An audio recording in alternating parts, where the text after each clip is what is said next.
अध्यात्म विज्ञान कोई धर्म या संप्रदाय नहीं है, ये स्पिरिचुअल साइंस है जो कुदरत के कानून पर आधारित है।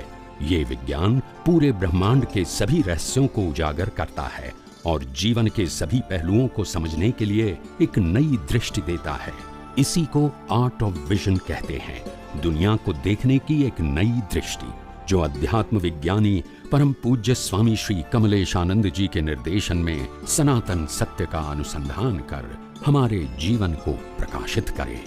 जय सच्चिदानंद।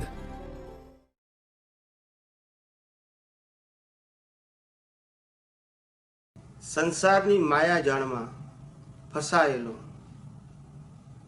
અટવાયેલો જીવ અનાદિકાળથી સુખની ભ્રાંતિમાં ભટક્યા કરે છે. Every birth they try to search the happiness, happiness, happiness, but still the end of the life he cannot realize the real happiness. કેટલાય અવતારોથી જન્મ મરણના ચક્કરમાં એ સુખની શોધ માટે ભટક્યા કરે છે, પણ કોઈ પણ એજ એવું નથી કહેતો કે નાવ આઈ એમ હેપી. સુખી એને કહેવાય પછી સુખની શોધ બંધ થઈ જાય એને સુખી કહેવાય. Definition of happiness means once I realize the permanent happiness, now I don't want to research the happiness. મારે પછી એને ખોળવાની રહી નહીં, પણ હું ખોળું છું it means મને મળી નથી. રાઈટ? જીવ માત્ર સુખને ખોળે છે. each and every creature they are searching the happiness, but all are failed. all are failed. બધા જ ફેલ થાય છે સાચું સુખ ખોદવામાં. તમે કોઈ પણ એજની કોઈ પણ વ્યક્તિને પૂછો, 30, 40, 50, 60, 70, 80, 90, 100, તમે ગમે તેને પૂછો કે આર યુ હેપી, તો કે ના, હજુ અમે સુખ શોધી રહ્યા છીએ.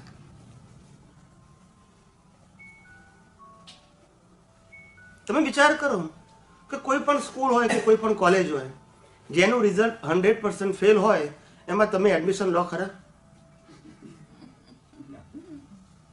જે સોસાયટીમાં આપણે જીવીએ છીએ એ સોસાયટીના 100 માણસ આપણને એમ કહે કે આટલા વર્ષોથી આટલા બધા એફર્ટ કર્યા પછી we are not happy, still we are searching the happiness.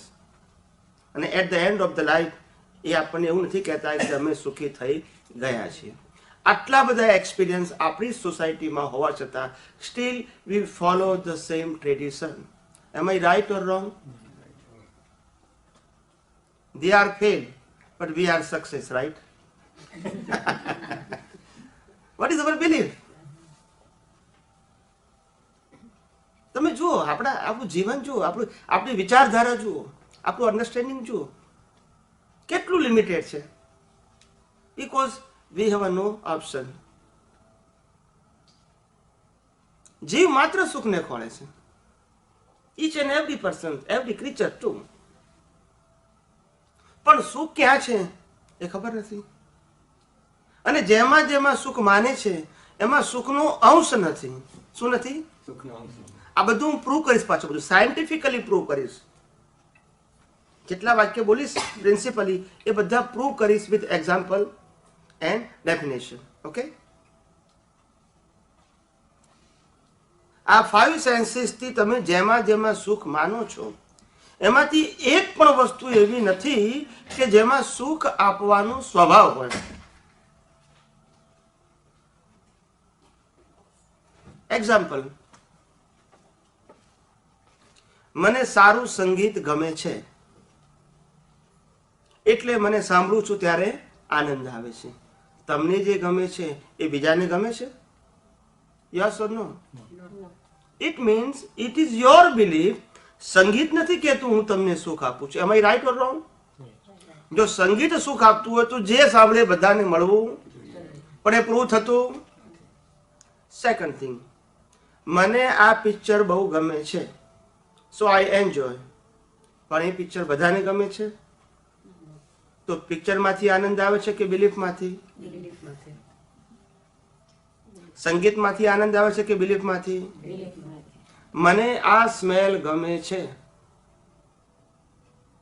A smell બધાને ગમે છે, તો સ્મેલ આનંદ આપે છે કે belief?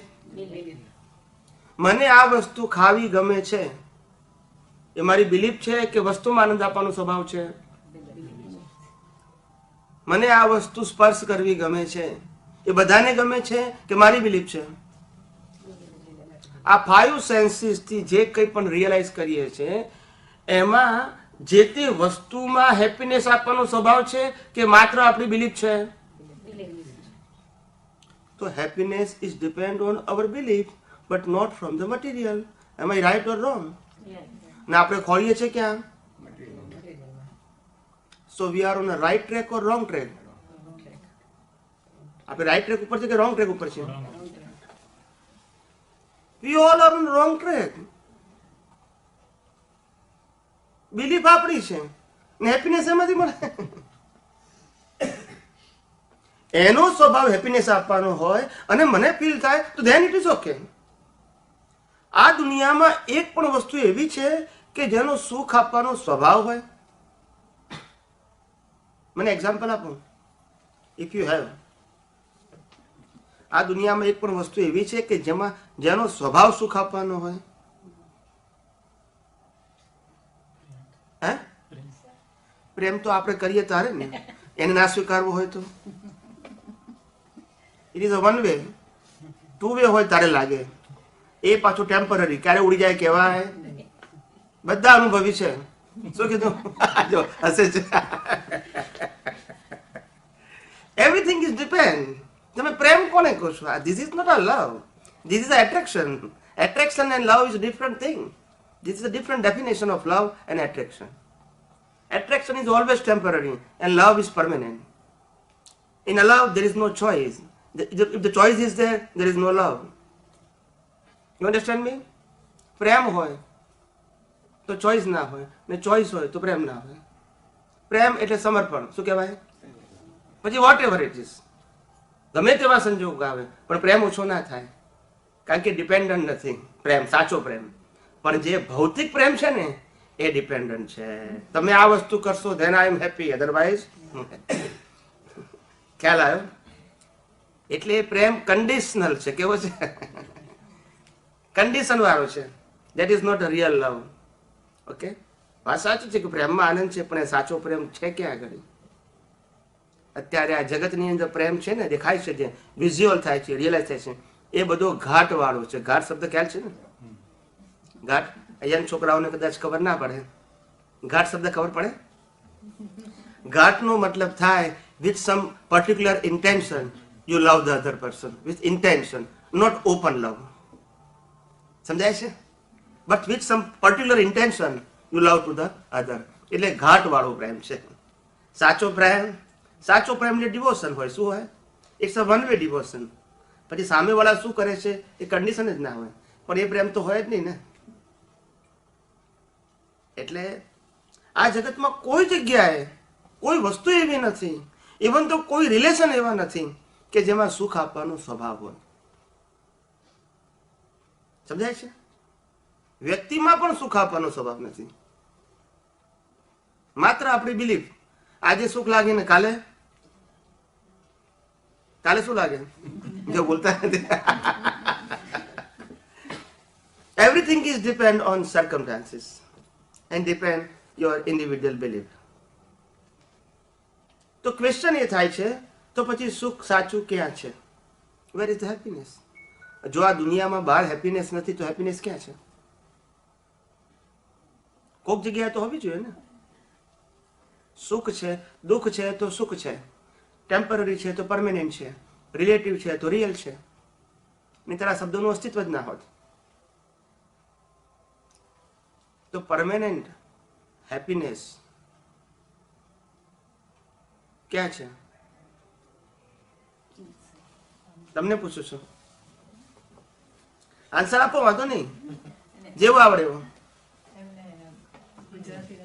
Oh, you are not understand Gujarati? Little. Okay. Okay. તમે આન્સર આપો. અંદર છે. What's your answer? Where is the real happiness? અંદર. What's your answer? Yes. Belief. I'm talking about where is the real happiness.